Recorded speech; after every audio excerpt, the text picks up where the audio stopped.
नमस्कार दोस्तों, आज हम माइकलसन इंटरफेरोमीटर की बात करेंगे। Michelson interferometer is a device which is use to study the interference of light. तो यदि आप इंटरफेरेंस ऑफ लाइट जो है उसको स्टडी करना चाहते हैं तो उसके लिए एक बेस्ट इंस्ट्रूमेंट है जिसको हम माइकलसन इंटरफेरोमीटर बोलते हैं, इंटरफेरेंस ऑफ लाइट। ये जो माइकलसन इंटरफेरोमीटर है, it is based on division of amplitude. जैसा मैंने कहा था कि इंटरफेरेंस को स्टडी करने के लिए हमें जो है वो कोहेरेंट सोर्सेज ऑफ लाइट की जरूरत पड़ती है, और कोहेरेंट सोर्सेज ऑफ लाइट जो है या तो डिवीजन ऑफ वेवफ्रंट से हो सकता है या डिवीजन ऑफ एम्पलीट्यूड से हो सकता है। तो जो interference in a thin film या न्यूटन रिंग्स मेथड या जो आज हम डिस्कस कर रहे हैं Michelson interferometer, these are the devices to study the interference of light based on the mechanism of division of amplitude। तो सिंपल जो एक्सपेरिमेंटल सेटअप होता है माइकलसन इंटरफेरोमीटर का कि उससे हम इंटरफेरेंस को कैसी स्टडी करेंगे, ये इस डायग्राम से हम देखने की कोशिश करते हैं। मान लीजिए this is S source of light. यहां पे हमारे पास कोई सोर्स ऑफ लाइट है, यहां से एक लाइट का बीम जो है वो इमर्स होता है। यहां पे हम एक कन्वर्जिंग लेंस लगाते हैं।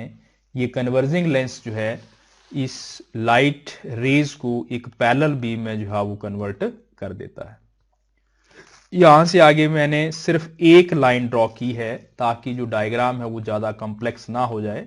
बाकी ये जो रेज हैं they will move parallel to it, same जैसे बाकी एक सिंगल रे मूव कर रही है, पूरे का पूरा बीम जो है वो उसी तरह से मूव करेगा।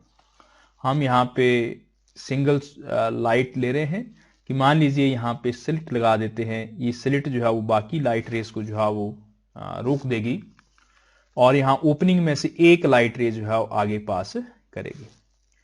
यहां पे हमारे पास एक ग्लास प्लेट होती है। This glass plate is placed at the angle of 45 degree to the incidenting rays. इस इंसिडेंटिंग रेस से 45 के एंगल पे रखी हुई है, और ये जो ग्लास प्लेट है it is semi silvered. Half जो है इसका सिल्वर होता है, पेंट किया होता है बैक साइड पे, और हाफ थिकनेस जो है वो ट्रांसपेरेंट होती है।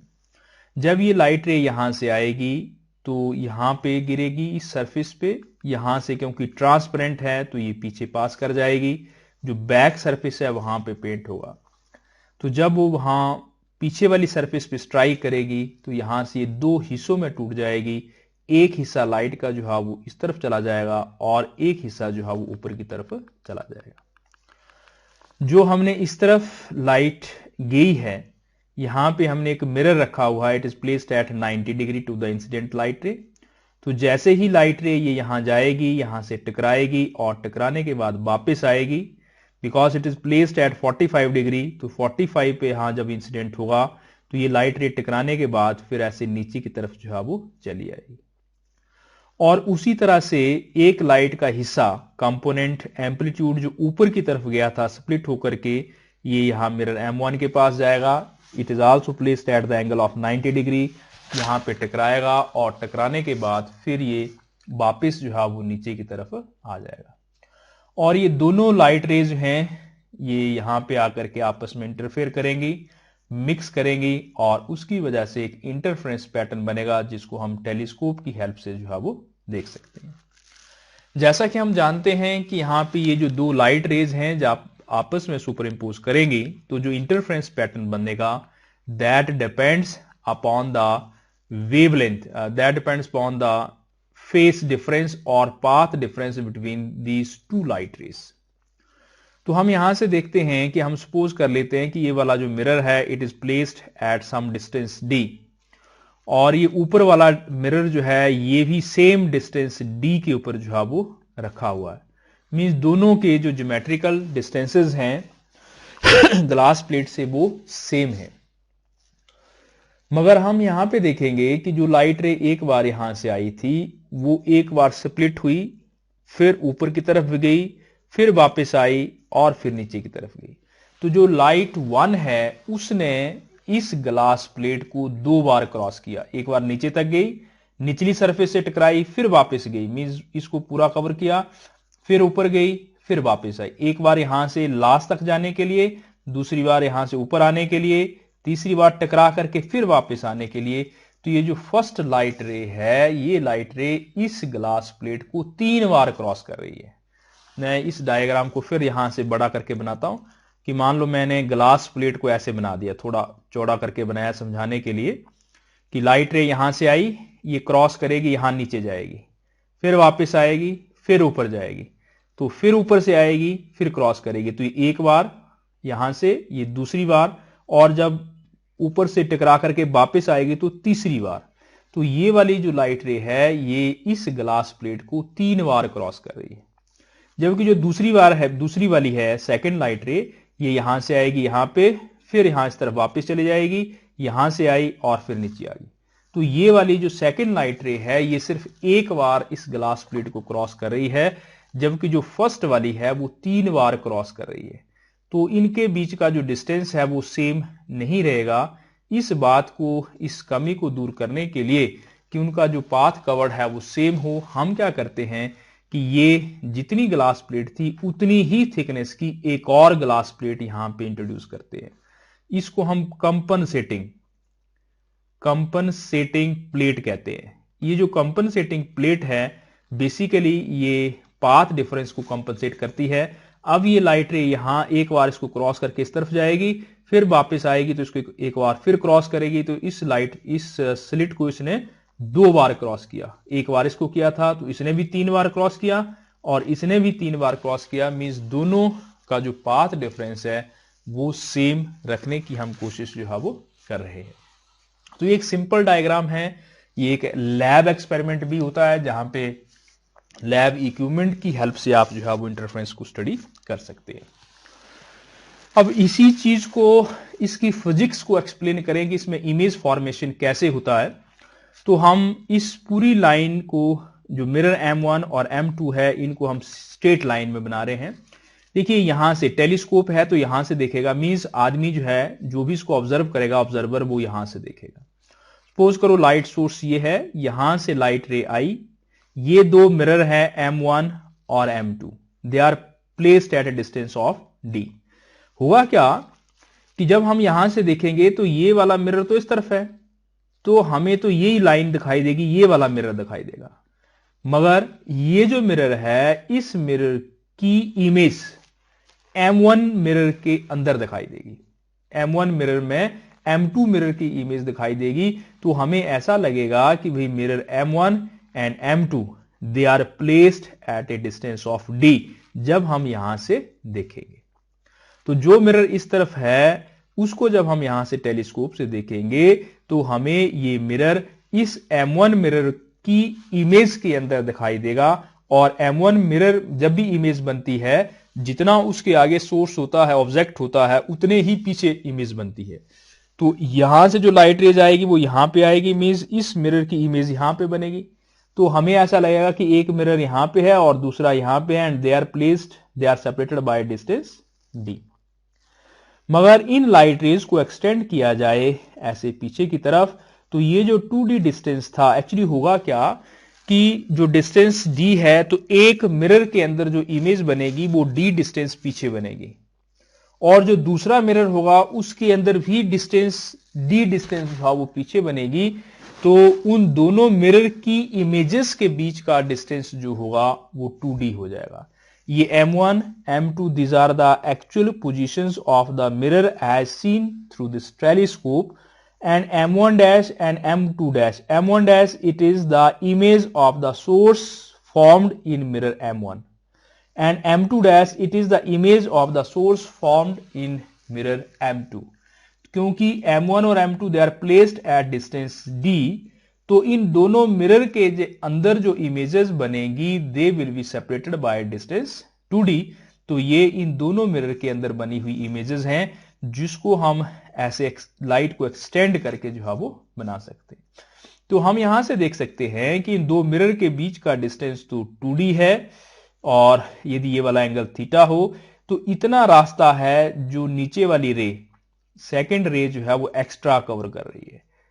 तो ये जो रास्ता है इसको हम इस ट्रायंगल से निकालें तो ये distance, because it is base upon hypotenuse it is cos theta, और this base it is equal to 2d cos theta. इसका मतलब ये जो दो लाइट रेज हैं which are forming the image in mirror M1 as M1 dash and in mirror M2 as M2 dash, उनके बीच में जो पाथ डिफरेंस है it is 2d cos theta. तो बेसिकली इनमें जो पाथ डिफरेंस अराइज हो रहा है उसको यदि हम लिखना चाहें कि जो पाथ डिफरेंस होगा it is equal to 2d cos of theta.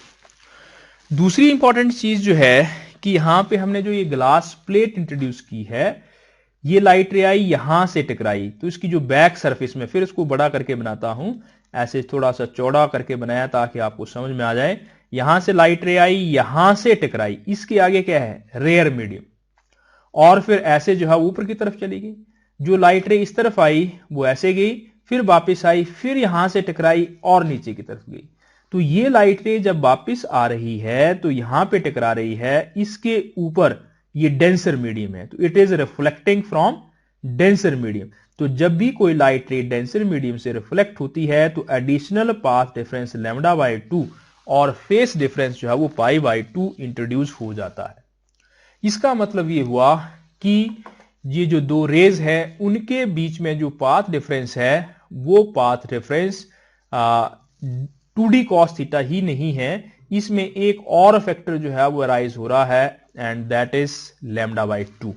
तो हम नेट पाथ डिफरेंस जो लिखेंगे इसमें 2d cos थीटा और साथ में जो है वो lambda by 2 arises due to the reflection of second ray from the denser medium. तो ये हमारे पास नेट पाथ डिफरेंस की वैल्यू आ गई।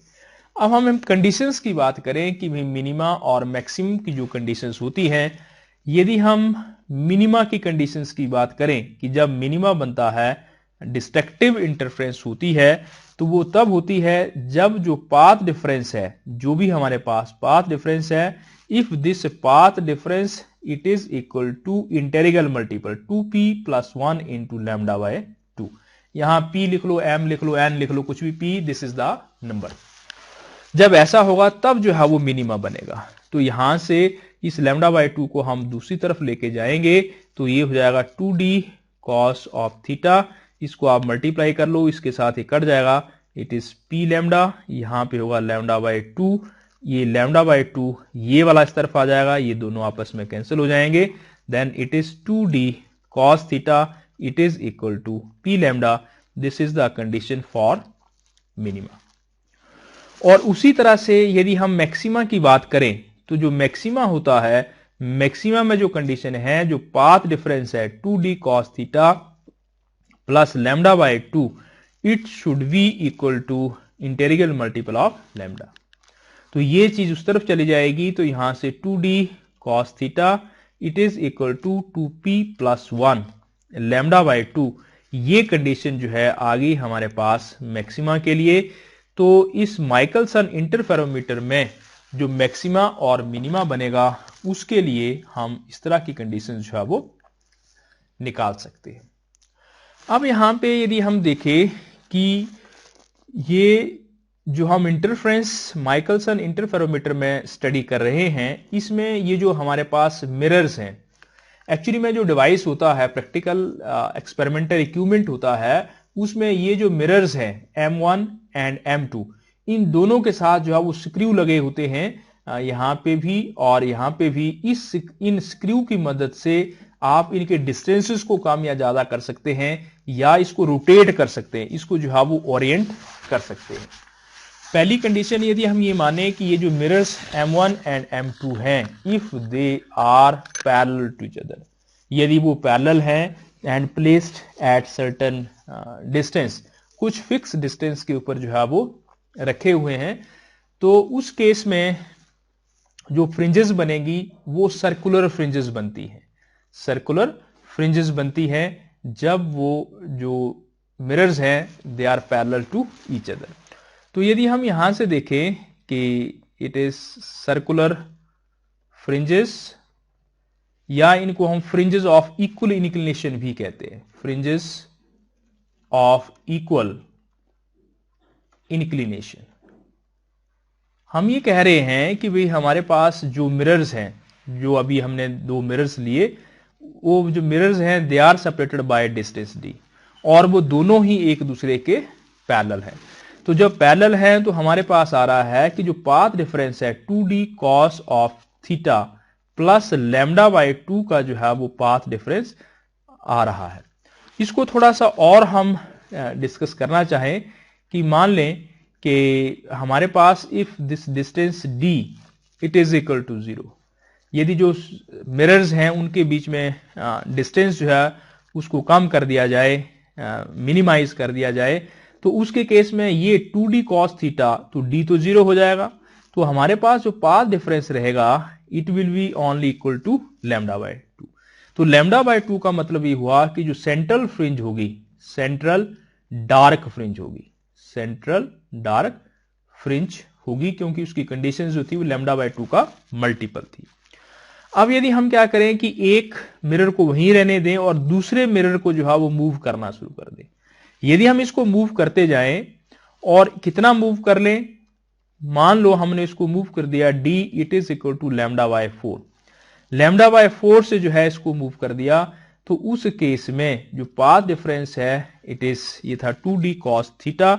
यहां पे हम यदि ये मान लें कि सपोज कीजिए जो थीटा है, एंगल है, उसकी वैल्यू 0 है, means if they are parallel, तो उस केस में cos ऑफ 0 होगा इट इज 1 हो जाएगा, और it is 2d plus lambda by 2। अब हम कह रहे हैं कि d जो है वो लैम्डा बाय 4 है, तो ये हो जाएगा 2 into lambda by 4 plus lambda by 2, तो ये इसके साथ कैंसिल हो जाएगा, it is equal to lambda. तो इसका मतलब ये हुआ कि जो पैटर्न है, जो सेंट्रल पैटर्न है इंटरफेरेंस का, सेंट्रल फ्रिंज है, वो क्या बन जाएगी, मैक्सिमम बनेगी। तो जब आप डिस्टेंसेस को जो है दो स्क्रू के बीच में वो चेंज करते जाओगे, तो जो सेंट्रल मैक्सिमा है या जो मैक्सिमा और मिनिमा की पोजीशंस हैं, वो पोजीशंस जो है वो चेंज होती चली जाएंगी। अब हम दूसरी बात ऐसे भी कर सकते हैं, इनको हम सर्कुलर फ्रिंजेस कहते हैं या फ्रिंजेस ऑफ इक्वल इंक्लिनेशन। दूसरा हम एक लोकेलाइज्ड फ्रिंजेस।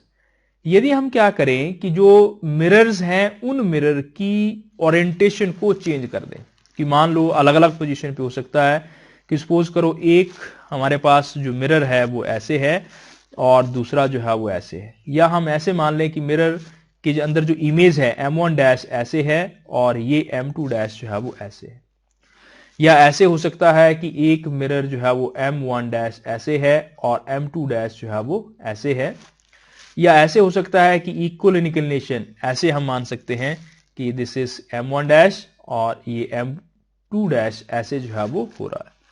जब इस तरह की सिचुएशन होगी, जब इक्वल इंक्लिनेशन होगी, तो आप देख रहे हैं यहां पे क्या एक वेज शेप की फ्रिंजेस बन रही, जैसे हमने interference to the wedge shaped thin film discuss किया था, उस तरह की सिचुएशन जो है वो अराइज हो रही है। यदि ऐसा होगा, इस तरह की सिचुएशन में जो इंटरफेरेंस फ्रिंजेस बनेंगे वो इक्वल विड्थ के ब्राइट डार्क अल्टरनेटिव फ्रिंजेस बनेगी, मगर वो इक्वल इंक्लिनेशन की होंगी और पैरेलल होंगी। यदि इस तरह की सिचुएशन होती है, तो उस केस में जो फ्रिंजेस बनेंगी वो फ्रिंजेस जो है वो थोड़ी सी कर्व हो जाएंगी, इस तरह से बनेगी, होंगी उसकी भी इक्वल इंक्लिनेशन की, मगर कर्व की जो ओरिएंटेशन है वो चेंज हो जाएगी।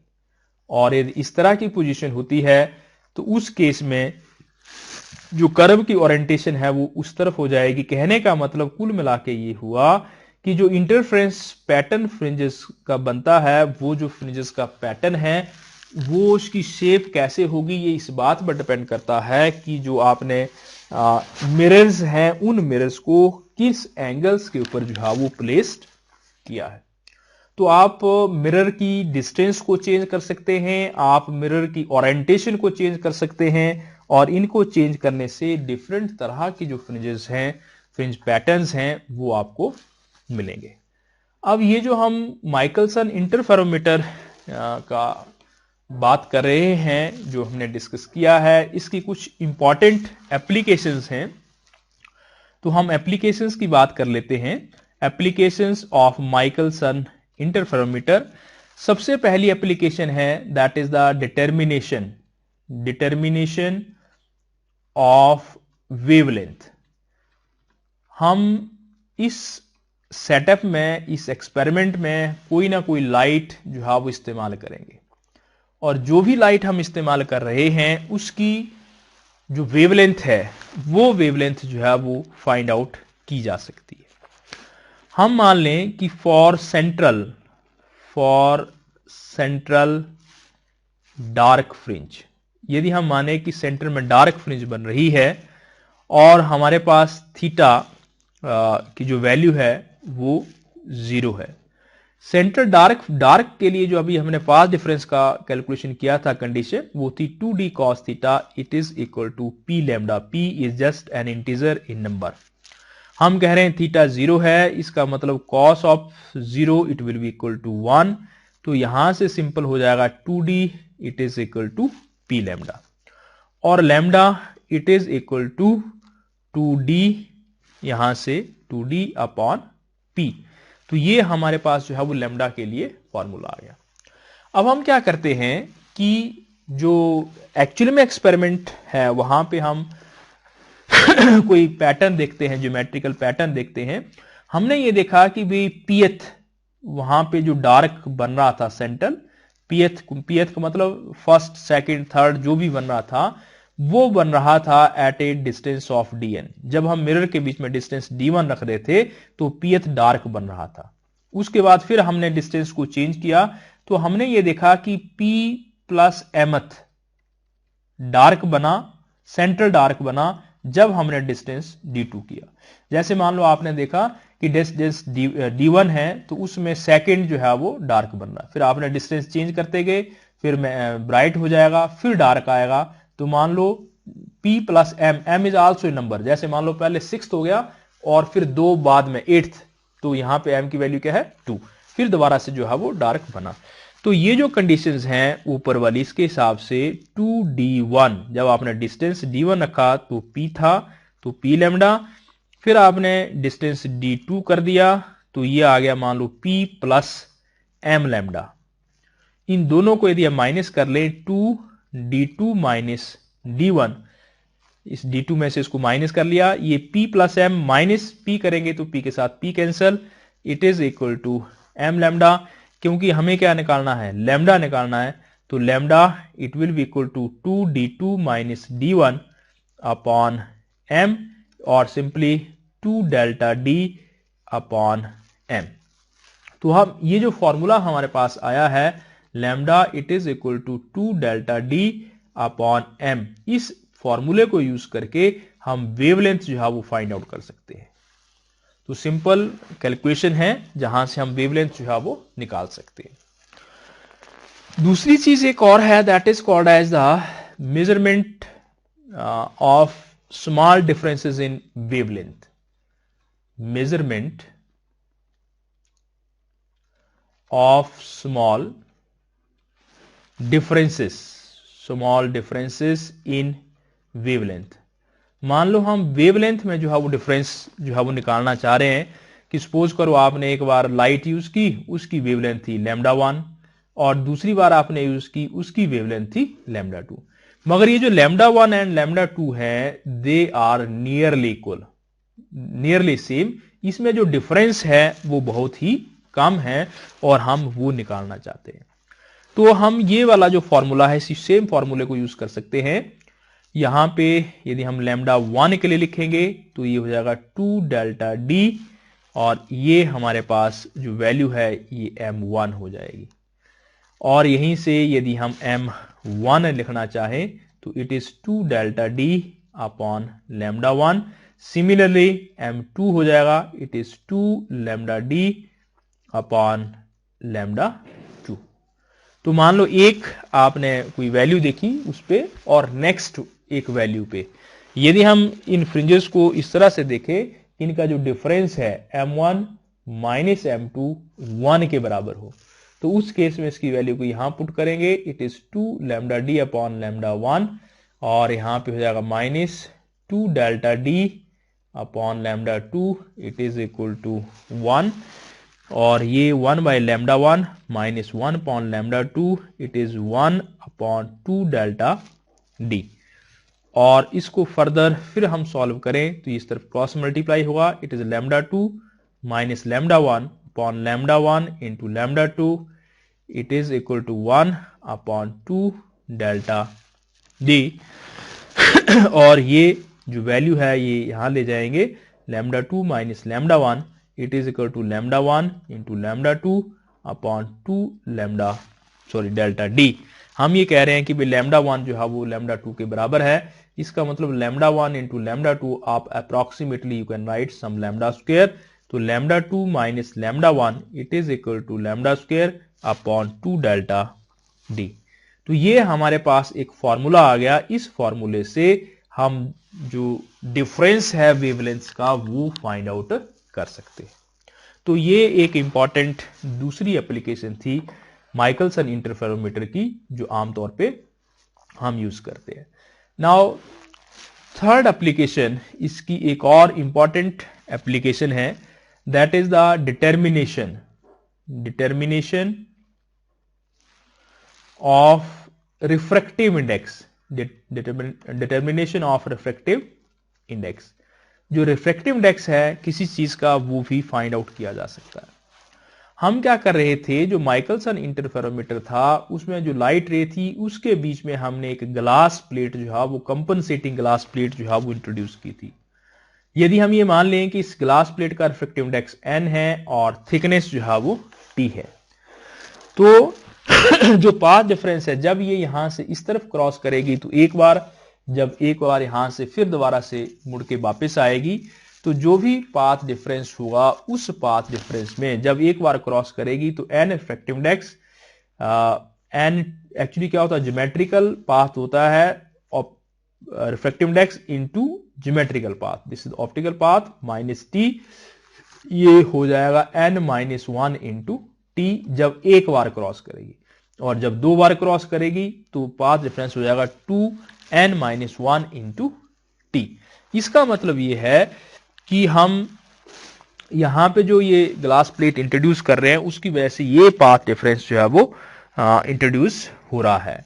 हम क्या करेंगे, सिंपल कि माइकलसन इंटरफेरोमीटर को सेट करेंगे, सेट करने से के बाद आप सेंट्रल डार्क या ब्राइट जो भी देखना चाहते हैं वो आप फ्रिंज पैटर्न जो है वो देख लेंगे, और फिर उसके बाद जो है इस ग्लास स्लिट को इंट्रोड्यूस करेंगे। तो जैसे ही हम ग्लास स्लिट को इंट्रोड्यूस करेंगे तो हम ये देखते हैं कि 2n माइनस 1 इंटू टी का पाथ डिफरेंस जो है वो इंट्रोड्यूस हो जाता है, जिसकी वजह से मान लो जो पैटर्न है वो शिफ्ट हो जाता है। कितनी फ्रिंजेस शिफ्ट हो जाती है, m is the number of fringes.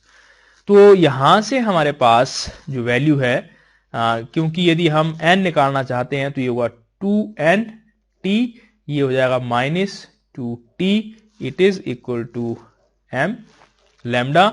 या आप सिंपली इसको ऐसे कर सकते हैं कि यहां से क्योंकि हम बेसिकली वैल्यू निकालना चाहते हैं n की, तो सीधे मल्टीप्लाई कर लेते हैं, ये हो जाएगा n माइनस 1 और ये 2 और t को नीचे ले आएंगे, it is m lambda upon 2t, और n it is equal to m lambda upon 2t minus से प्लस हो जाएगा इस तरफ 1। तो ये फॉर्मूला है, इस फॉर्मूले को यूज करके आप n रिफ्रैक्टिव इंडेक्स जो है वो फाइंड आउट कर सकते हैं। और फोर्थ एक और एप्लीकेशन है, that is the thickness of transparent plate.